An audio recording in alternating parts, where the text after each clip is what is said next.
neighbors, nieces, nephews. Welcome back to I Got Five on It, where I take topics that I'm interested in and break down my opinion in 5 minutes or less. Sometimes I fail, sometimes I succeed, but I'm glad you're here with me. Make sure you like, share, and subscribe. So you're back again with your favorite Uncle Spooty, the neighborhood supporter, and we have a conversation that I wanted to have that kind of changed into a different conversation. So I wanted to lead this off with saying it's not LeBron's fault. Okay, we got to stop blaming LeBron. I was going to come to that. I was like, you know what? Maybe we put too many expectations on him. You know what I mean? Maybe we expected something out of him that was never there. You know what I mean? And I had to remember, let me go back. And this thought came from me seeing that post or pregame ritual that he's been doing. The one where he throws the ball up, he grabs it and drop down and gets his eagle on, like Nelly.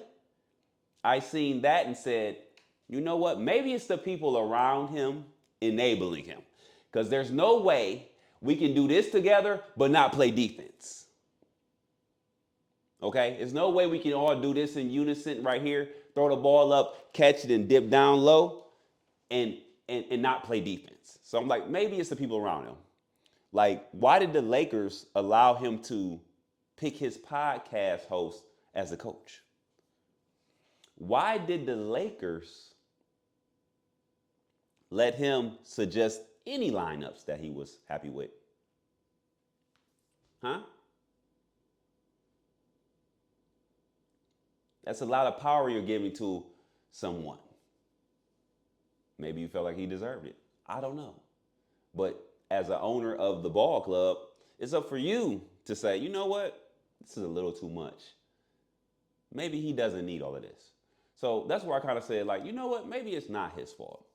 And then I went deeper in the vault, right? Then I remember seeing a clip saying, yeah, I'm chasing Jordan. Pardon me? Repeat that again. You said you chasing who? You chasing the ghost of Jordan?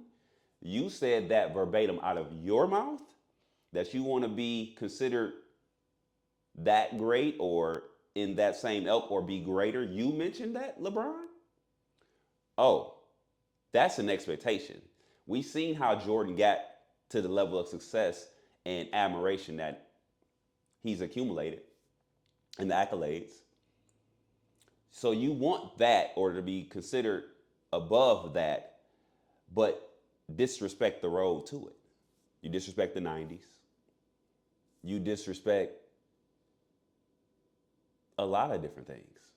You've disrespected the dunk contest. Say you're going to do it, didn't. You disrespecting your fans. Let me say not the dunk contest. You disrespect your fans. What is it?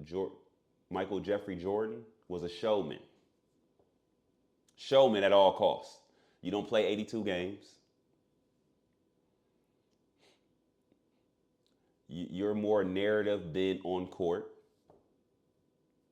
It feels like that way. Let me not totally flame you up, Brian, but sometimes it gives that way. You know what I mean? You will hold your team accountable before yourself. You will throw your team under the bus. You will say you have minimum guys.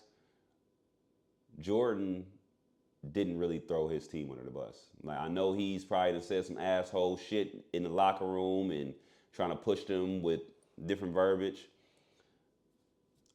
Cool. But having a public stance on something and trying to hold your team accountable without holding yourself accountable first as the leader is something different. From what I've seen, Jordan has always held himself to a high standard and wanting to deliver on the court. But when I see LeBron talk about certain things, it's about how he can waver that responsibility. And that's not what I like to see in great leaders.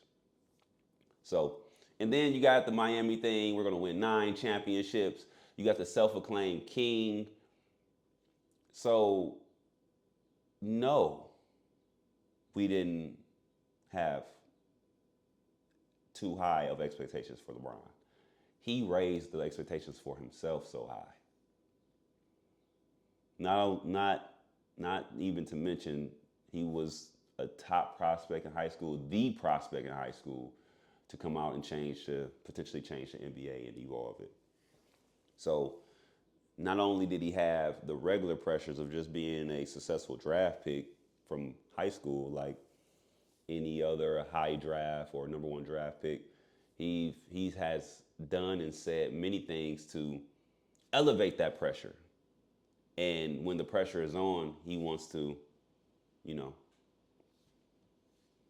hold other people accountable, point the blame, point fingers, and only take pride or accountability for the winnings that he's accumulated or accomplishments.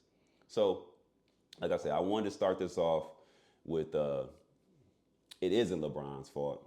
Like I said, I seen that celebration. I said, oh my God, they really doing this but not playing defense with one another? I don't see how we got here. But to be honest, LeBron has brought a lot of the criticism and ridicule in his career on himself. So that is my take, y'all. I had to renege on my original take because I had to go back deep in the files. Let me know if any of this makes sense to you guys. Like I said, I'm not trying to really bash the guy, but when you are hurting a brand that I hold near and dear, I'm going to have some criticism for you. So let me know what y'all think about this in the comments, man. Is it LeBron's fault or is it not, man? Make sure you like, share, and subscribe. See you again. Peace.